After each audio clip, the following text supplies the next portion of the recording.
In Buffalo, we're keeping in touch with a doctor who recently returned from West Africa. He's watching for symptoms, but so far he's feeling fine.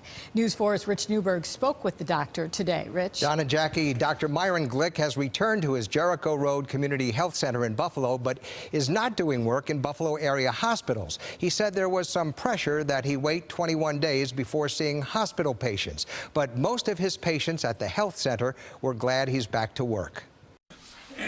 Dr. Myron Glick treated patients for the second day after returning from Ebola-stricken Sierra Leone last Thursday. He had no contact with Ebola patients while on his mission to create a new clinic in that West African country. And most of his regular patients in Buffalo have come in for appointments. There have been a few patients that have canceled, and it's possible that they canceled because of the story.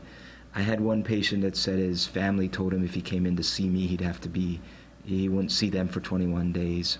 Dr. Glick is taking his own temperature in the morning and at night and reporting results to the Erie County Health Department. Here, it was a normal 98 degrees.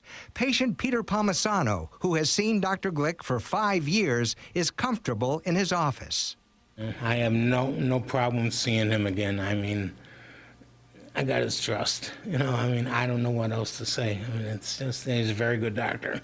Dr. Glick's staff at the Jericho Road Community Health Center feels the same way about him. He is kind of our moral compass in continuing to do the right thing for the people who, not only in our neighborhood, but across the world. New state health directives now require a 21-day home quarantine for anyone entering the U.S. who had direct contact with Ebola patients or were in the same room or 3 feet away from them. We would ensure they would be quarantined inside their residence or wherever they decided to be quarantined. They could not leave that place.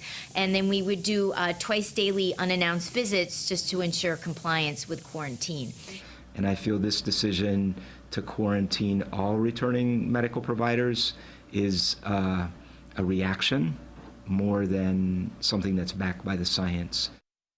And Dr. Glick says the mandatory 21-day quarantine may discourage American doctors and nurses from volunteering their services in West Africa at a time when they are needed the most there. In the meantime, though, he is reporting every day to the Erie County Health Department. Right, every day for 21 days since he came back. It's required by the state, has to take his temperature readings and any symptoms he has to report because he was in Sierra Leone. But again, he says he did not have any contact with Ebola patients while he was over there. And he's feeling fine. He's feeling great. He looks good. Okay, thanks, Rich. New at